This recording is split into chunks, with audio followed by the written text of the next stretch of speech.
全書總結，克拉森財富課堂，贏得富足人生的10堂課是一部以寓言體寫成的理財經典。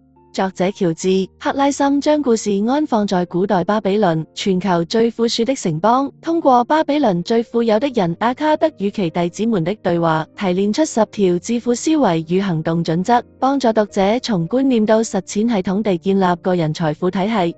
1. 故事框架與人物線索。1. 背景設定：公元前6世紀的巴比倫，城牆環繞，商賈雲集，金幣成為衡量一切的通用語言。聖經中提到的巴比倫之囚雖未直接出現，但歷史上的巴比倫擁有最發達的銀本位貨幣體系，為小說提供了真實的經濟土壤。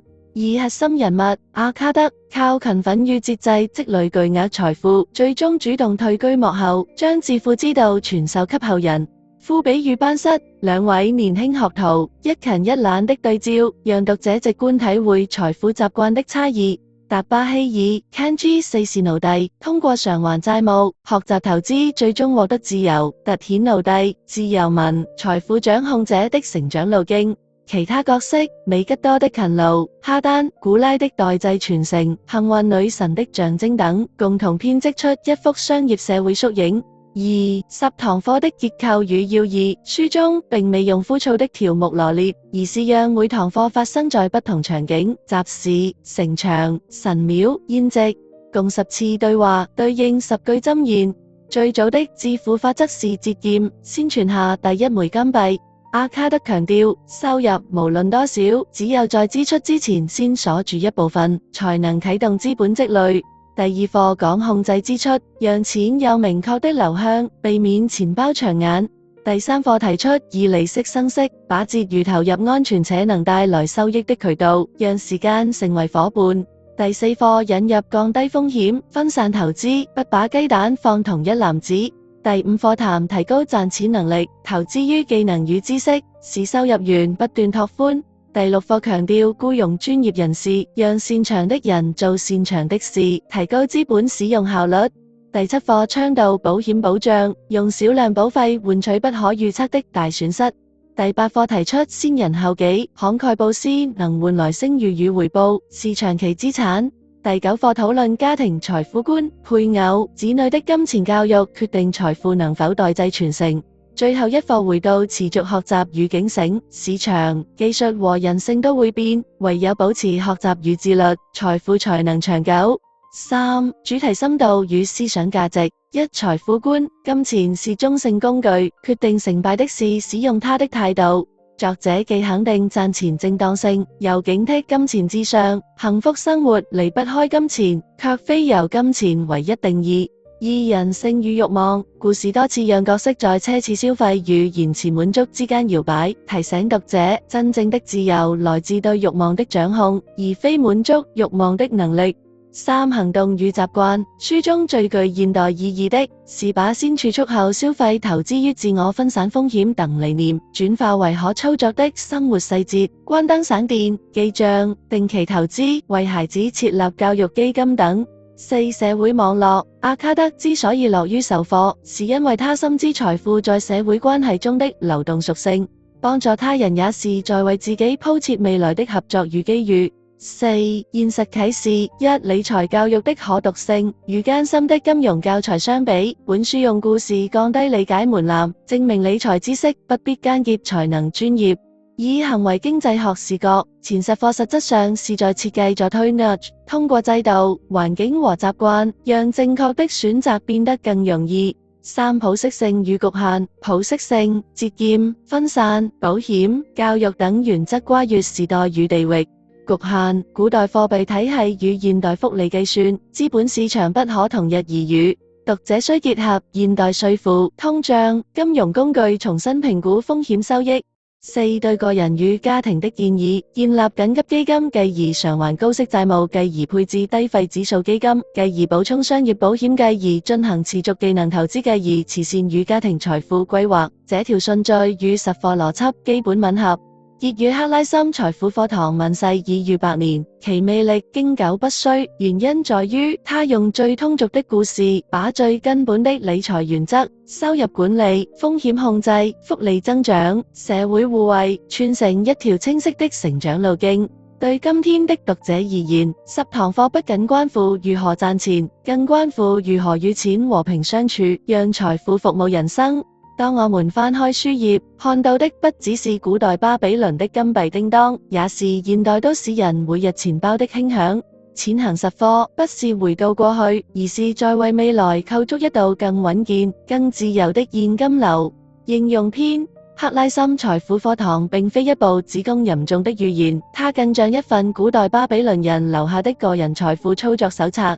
要讓這些箴言真正改變我們的財務狀況，需要把10條課程轉化為可重複、可量化的行動方案。1. 先存下第一枚金幣，強制儲蓄起步。無論收入高低，先確定一個固定比例，如10%自動轉入儲蓄投資賬戶，然後才考慮支出。只有讓現金先流出，慾望才不會主導消費。2. 記錄一切，讓支出可見。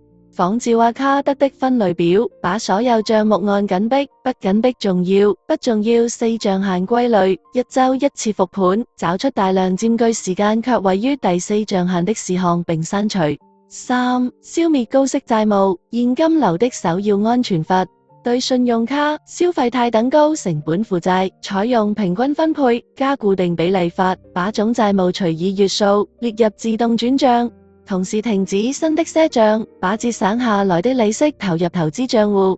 4. 讓錢生錢，建立錢生錢蛋糕。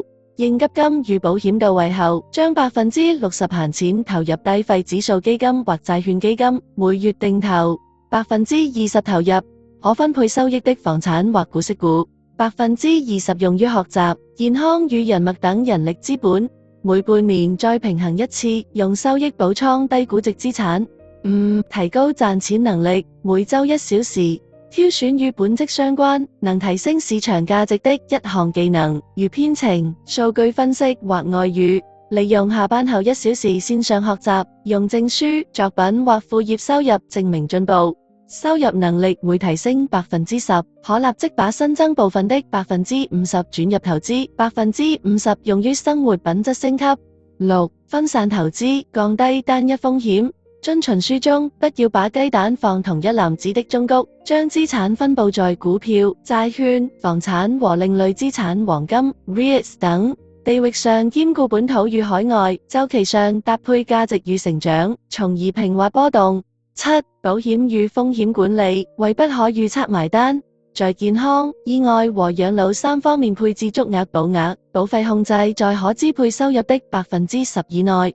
定期審視免賠額與覆蓋範圍，確保一旦發生事故，家庭現金流不受致命衝擊。8. 慷慨與網絡，複利的人際資產，每月撥出收入的1%設立善意基金，用於幫助同事、鄰里或公益項。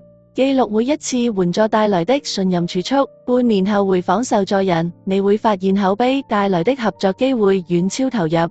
9. 家庭財富觀，代際傳遞。為子女開設教育金賬戶，每月自動投入，與配偶共同制定家庭資產負債表，讓孩子參與家庭儲蓄挑戰，把節儉與投資變成親子活動，使財富觀成為家族文化。10. 終身復盤，每季度1次財富體檢，對照10堂課列出檢查清單，儲蓄率是否大或等於20%，債務是否全部低於優質投資收益率，投資組合波動是否在可承受範圍？若有偏差，立即啟動修正循環。當複利曲線開始顯形，你會發現真正的自由並非擁有更多金錢，而是擁有一種被財務安全托底、可自由選擇生活方式的生活方式。遵循這10條行動路徑，讓金幣的叮當聲成為日常背景音，而非焦慮源；讓財富成為實現人生目標的槓桿，而非主人。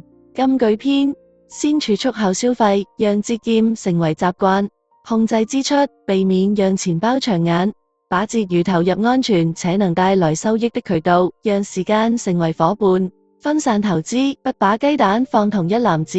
投資於技能與知識，拓寬收入源，僱用專業人士，讓擅長的人做擅長的事，用少量保費換取不可預測的大損失。慷慨布施，聲譽是長期資產，財富的代際傳承始於正確的金錢教育。持續學習與警醒，市場與人性都在變。